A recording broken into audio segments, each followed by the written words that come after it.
ఉద్యోగం కోసం చూస్తున్నారా? ఓం శక్తి ప్రైవేట్ లిమిటెడ్ కంపెనీలో మార్కెటింగ్ జాబ్స్ 20,000 నుంచి 30,000 వరకు జీతం ఉంటుంది. సంప్రదించండి.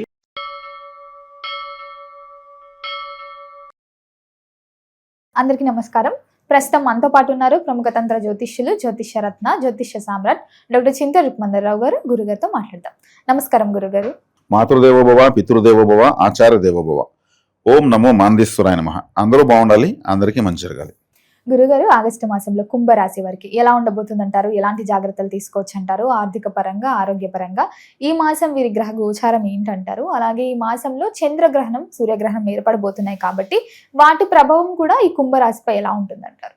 2020 సంవత్సరం ఆగస్టు మాస ఫలితాల్లో భాగంగా కుంభరాశి వాళ్ళకి ఎలా ఉంది అంటే, దీనికన్నా ముందు గ్రహణాలు, కుంభరాశిలోని చంద్రగ్రహణము, సింహరాశిలో సూర్యగ్రహణము, ఇవి భారతదేశంలో కనిపించవు. ఈ దేశంలో ఉన్న వాళ్ళు చింతించాల్సిన అవసరం లేదు. విదేశాల్లో ఉన్నటువంటి కుంభరాశి వాళ్ళకు గోటి చుట్టపైన రోకటి పోటు లాంటిది. ఎందుకంటే వీళ్ళ రాశిలోనే గ్రహణము, వీళ్ళకి 7వ ఇంట్లో ఇంకో గ్రహణము, వీళ్ళ రాశి వైపుకి శని గ్రహం ఆల్రెడీ ప్రయాణించి వెనక్కి వస్తాం. అంటే అంత దాడి, రాహుకేతు అన్ని గ్రహాలు దాడి చేస్తున్నాయి. అంటే ఈ రాశిలోకి అంత ఎనర్జీ అంతా ఇక్కడ కలుస్తుంది. ఇక్కడ కుంభరాశి వాళ్ళకు జన్మంలో గ్రహణం జరగడం అది ఒక విధంగా అన్కంఫర్ట్. అంటే గతంలో వీళ్ళు తీసుకునే నిర్ణయాలు యొక్క ఎఫెక్ట్ ఇప్పుడు కనిపిస్తుంది. ఇప్పుడు తీసుకునే నిర్ణయాలు అంత పర్ఫెక్ట్గా తీసుకోలేకపోతారు. శని ఇటువైపు రావడమే కారణం. ఎల్ఎల్సి నడుస్తుంది, మళ్ళీ శని ఇంకొక 5 నెలలు ఇక్కడ వెనక్కి వస్తున్నాడు, ఈ రాశి వైపుకి వచ్చేస్తున్నాడు. అంటే శని ఇటువైపు వస్తున్నాడంటే శనికి 3వ చూపు ఉంది, 12వ స్థానం చూస్తాడు. 12వ స్థానం అంటే నిద్రాభంగం. నిద్ర ఎప్పుడు ఉండదు? ఏదో సమస్య వల్ల నిద్ర రాదు, ఆలోచిస్తూ పడుకుంటారు. జన్మంలో రాహు ఉంటారంటే ఆయన మెలిఫిక్ ప్లానెట్. ఏదో ఆశ అట్లా ఇట్లా లైట్లాగా వెలుగుతూ ఉంటుంది, అది ఆరదు వెలగదు, ఇట్లా అంటూ ఉంటుంది, రెండు జరుగుతూ ఉంటుంది. దాని తర్వాత శనేశ్వరుడు 5 నెలల పాటు ఇటు వస్తున్నాడు. 7వ ఇంట్లో 180 డిగ్రీస్లో కేతుగ్రస్త రవిగ్రహణం, అది మంచిది కదా. అంటే జీవిత భాగస్వామి, అంటే జీవిత భాగస్వామికి కూడా మంచిది కాదు అని అర్థం. మామూలు సూర్యచంద్ర గ్రహణం అంటే తల్లిదండ్రులకి కష్టం వచ్చినట్లు లెక్క. కాబట్టి వీళ్ళు ఎక్కువగా ఏం చేసుకోవాలంటే, నన్ను అడిగితే దుర్గా గణపతి మంత్రం చేసుకోవడం మంచిది. దుర్గా గణపతి మంత్రం. కాబట్టి దుర్గాదేవి అంటే గ్రామదేవత దుర్గాదేవి. వినాయకుడు ప్రతి గ్రామంలోనూ ఉంటాడు. కాబట్టి విఘ్నేశ్వర ఆరాధన, దుర్గారాధన చేయడం మంచిది. అదేవిధంగా ఉలవచారుతో చేసిన అన్నం దానం చేయడం మంచిది. దానం చేయాలి. ఉలవలతో చేసినటువంటి గుగ్గుళ్ళు కానీ సుండలు కానీ ఉంటుంది కదా, దాన్ని దానం చేయొచ్చు. అదేవిధంగా మినుములతో చేసినటువంటి ఆహార పదార్థాలు, మినప వడలు కానీ, మినప దోశలు కానీ, మినపట్టు అంటూ ఉంటారు కదా, ఇటువంటి దానం చేయడం మంచిది. రాహుకాలంలో, శనివారం రాహుకాలంలో మినుములతో చేసినటువంటి ఆహార పదార్థాలు, మంగళవారం యమగండంలో ఉలవచారుతో చేసినటువంటి ఆహారాన్ని దానం చేయడం మంచిది. ఇది రాహుకేతులకు సంబంధించినటువంటి ఆహార పదార్థాలు ఇవి. అదేవిధంగా వీళ్ళకు రాహు అంటే డ్రైవర్ అని అర్థం. డ్రైవర్ అంటే కమ్యూనికేటర్స్ అని అర్థం. ఈవెన్ స్విగ్గీ, జొమాటో బాయ్స్ కానీ, ఆటోతో లెవెల్ కానీ, రిక్షాతో లెవెల్ కానీ, కొరియర్ బాయ్స్ కానీ, మన హోటల్లో మనకు భోజనం పెట్టే ఒక వ్యక్తి కానీ, కమ్యూనికేటర్స్ వీళ్ళంతా. ఎక్కడైనా సరే, ఇప్పుడు మన హోటల్కి వెళ్తే మనకు వడ్డిస్తున్న వ్యక్తికి మనం తిన్న దాంట్లో ఒక 10% టిప్ ఇస్తే ఎంతో మంచిది. ఒక 1000 రూపాయలు తింటే 100 రూపాయలు ఇవ్వాలి, 100 రూపాయలు తింటే ఒక 10 రూపాయలని ఇవ్వాలి. ఆ టిప్స్ వల్ల వాళ్ళు ఏదో అడిషనల్ ఇన్కమ్ సంపాదించుకుంటూ ఉంటారు. కాబట్టి ఈ రాహు అంటేనే ఒక కమ్యూనికేటర్స్ అని అర్థం అనమాట. ఇంటర్నెట్ రాహువే.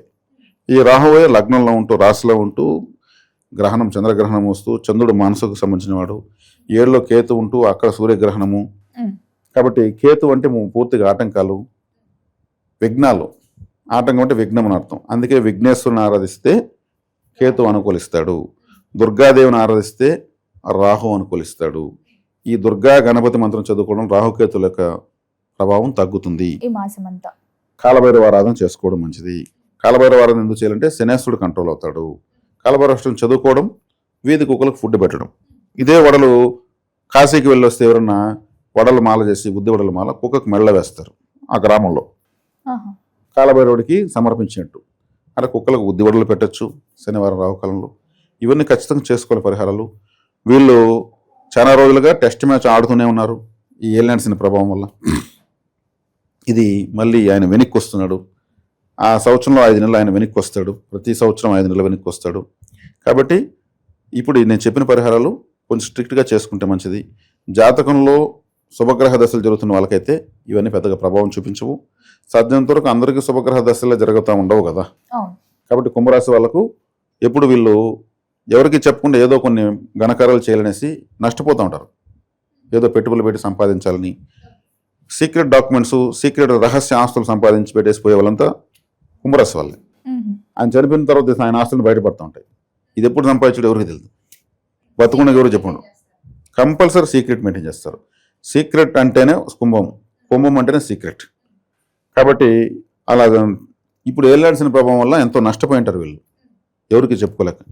వాళ్ళు నష్టపోయినాక నష్టపోయిన కనిపించరు, అదొక కెపాసిటీ ఉంటుంది వీళ్ళకి. కాబట్టి ఇప్పుడు శని రాహు కేతు తాకడతో ఇది ఉంది. కాబట్టి గురుబలం కూడా లేదు. 6వ ఇంట్లో గురువు ఉన్నాడు. కాబట్టి ఇక్కడ 8వ ఇంట్లో శుక్రుడు నీచబడుతున్నాడు. కాబట్టి ఇక్కడ వచ్చేకాడికి వివాహ అనుకూలత, దాంపత్య అనుకూలత కూడా చాలా తక్కువగా ఉంది. కాబట్టి ఇప్పుడు నేను చెప్పిన పరిహారాలు సీరియస్గా చేసుకోవాలి. మరి ఆర్థిక పరంగా, ఆరోగ్య పరంగా కూడా ఎలా ఉంటుందంటారు? ఆరోగ్యపరంగా తీసుకుంటే గురువు 6వ ఇంట్లో ఉన్నాడు. గురువు ఈ లగ్నానికి ఏం మంచోడేం కాదు, కానీ ఉచ్చస్థితిలో ఉన్నాడు. ఆరోగ్యపరంగా పెద్దగా సమస్య లేదు. ఆర్థిక పరంగా తీసుకుంటే రమారమిగా ఉంటుంది. రమారమిగా ఎందుకంటే శని వక్రించాడు, కానీ శని గురువు చూస్తున్నాడు. శనిని గురువు నియంత్రించడము కొంత వీళ్ళు బ్రీతింగ్ తీసుకోవడానికి అవకాశం, అంటే కొంచెం ఫ్రీగా ముందుకు వెళ్తారు ఎంత టఫ్గా ఉన్నా కానీ. ఈ రాశి వైపుకే శని వచ్చేస్తున్నాడు కదా. మరి కుటుంబ వాతావరణం ఎలా ఉంటుందంటారు? కుటుంబంలో వాతావరణం కదా మన శని వక్రంలో ఉన్నాడు. 2వ ఇల్లు అంటే కుటుంబము, అక్కడ శని వక్రమై మూల వెనక్కి వస్తున్నాడు. భార్యకారకుడు శుక్రుడు పోయి అష్టమంలో నేర్చబడ్డాడు. మరి భర్తకారకుడు కుజుడు పోయి శుక్రుడిని చూస్తాడు. కుజుడు అనేవాడు ఈ రాశికి మంచివాడు కాదు. గురు బలం గోచరరీత్యా బాగలేదు. కాబట్టి గ్రహాల అననుకూలత ఇప్పుడు కొంతమంది అనుకోవచ్చు మా రాశికి వచ్చేకాడికి కఠినంగా చెప్తున్నారు అనుకోవచ్చు, కానీ గ్రహాల అనాలిసిస్ చెప్తూ మనం చెప్తున్నాం. అది కొంచెం ఆలోచిస్తే మంచిది. ఎందుకంటే మనం అబద్ధాలు చెప్పి పొగడడం కన్నా నిజాన్ని చెప్పి ధైర్యం ఇవ్వడం గొప్పది. అది మనం చేయాల్సిన ధర్మం అది. కాబట్టి ఇప్పుడు ఎక్కువగా కాలభైరవారాధన లేదా శివారాధన, దుర్గా గణపతి మంత్రము ఇవన్నీ చేసుకోవడం వల్ల కుంభరాశి వాళ్ళకు ధైర్యము, స్థైర్యము, మంచి ఫలితము ఖచ్చితంగా చూస్తారు. అవును, వక్రగతిగా వస్తున్నారు. అందువల్ల మనము ఈ జాగ్రత్తలు చెప్పాల్సి వచ్చింది. ఎక్కువగా దైవ పరిహారాలు నేను చెప్పిన చేసుకోవడం వల్ల వీళ్ళు దీన్ని అధిగమించే శక్తి వస్తుంది. మరి గురుగారు, ఈ మాసంలో కుంభరాశి వారికి ఒక హెచ్చరిక ఏంటంటారు? వీళ్ళు వచ్చేకాడికి ఎవరిని నమ్మకూడదు ఈ టైంలో. ఈ మాసం అంతా, ఈ మాసమనే కాదు, ఒక 4-5 నెలల వరకు శనేశ్వరుడు ఇటువైపుకి వచ్చేస్తున్నాడు. కాబట్టి ఆయన వక్రించి ఇప్పుడు ఉత్తరాభాద నక్షత్రం వాళ్ళకు, పూర్వభాద నక్షత్రం వాళ్ళకు చాలా ఎఫెక్ట్ ఎక్కువ ఉంటుంది. శని ఆ నక్షత్రం వైపే వస్తున్నాడు. గతంలో శనేశ్వరుడు ఆ నక్షత్రంపైన ప్రయాణించాడు, తిరిగి అదే నక్షత్రంపైన మళ్ళీ రివర్స్ అయ్యాడు. కాబట్టి ఏదైనా అనారోగ్యం చేయడము, స్వయంకృత అపరాధాలతో నష్టపోవడము లాంటివి ఉంటాయి. కానీ కుంభరాశి వాళ్ళకు కూడా ఇప్పుడు ఇటు తిరిగి ఆ నీడ ఇటు పడుతుంది. శనేశ్వరుడు యొక్క నీడ చూపు అంత పడుతుంది. కాబట్టి వీళ్ళు నువ్వులతో చేసిన పదార్థాలు దానం చేయడం మంచిది. నువ్వులతో చేసినటువంటి వంటలు కానీ, లేదా నువ్వుల పిండితో నెయ్యి, నువ్వుల పిండి, చక్కెర వేసి కలిపినటువంటి పదార్థాన్ని చీమలకు పెట్టడం కానీ చాలా మంచి పరిహారము. అదేవిధంగా ఉత్తరాభాద్ర నక్షత్రం వైపుకి ఇలా వస్తున్నాడు. కాబట్టి ఉత్తరాభాద్ర అంటే కామధేనువు.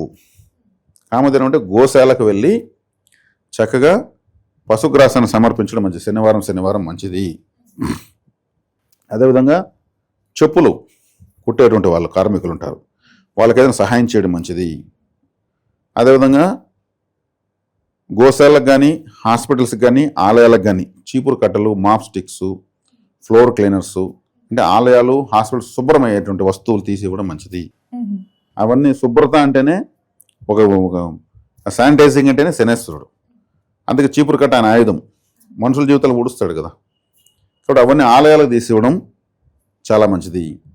అంటే ఒక విఐపి ఒక ఊరికి వస్తున్నాడంటే ఆయనకు స్వాగతం పలడానికి రోడ్లన్నీ ఊడ్చి క్లీన్ చేస్తారు, అంతా చెత్త చెదరం క్లీన్ చేస్తారు, కొత్త చెట్లు నాటుతారు, తోరణాలు కడతారు, ఆ ఊరు తిరుక్కొని వెళ్ళేంత వరకు అంత బాగా సర్వంగా సుందరంగా పెడతారు. ఇప్పుడు శనేశ్వరుడు వస్తున్నాడంటే ఈ రాశి వాళ్ళు ఆలయాలకు శుభ్రతకి ఇవ్వడము, వికలాంగులకు అంటే కాళ్ళు లేని వాళ్లకు సహాయం చేయడము, అదేవిధంగా గోవులకు గడ్డి పెట్టడము, ఆయన ఇవన్నీ చూస్తాడు, ఇటువైపు చూస్తున్నాడు కదా, ఈ రాశి వాళ్ళు ఇవన్నీ చేస్తున్నారు కదా. సేవకు శనేశ్వరుడు బానిస, ప్రభావం తక్కువ ఉంటుందా ఇలా చేస్తే? వరాలు ఇస్తాడు. ఎంత బాగా చేస్తారు వీళ్ళని. ఏం పట్టించుకోకుండా ఉన్న వాళ్ళకు ఆయన పట్టించుకోడు. పట్టించుకోవడం అంటే ఏమి, శుభాన్ని ఇవ్వడు, ఏం నెగిటివ్ దాన్ని అట్లా చేస్తాడు, స్ట్రిక్ట్ ఆఫీసర్ కాబట్టి. ఇవన్నీ చేసుకోవడం వల్ల శని గ్రహము యొక్క అనుగ్రహాన్ని పొందినట్టే లెక్క. గురుగారు, మొత్తం మీద ఆగస్టు మాసంలో కుంభరాశి వారికి ఎలా ఉంది, ఎలాంటి జాగ్రత్తలు తీసుకోవాలో తెలియజేసినందుకు ధన్యవాదాలు. ధన్యవాదాలు.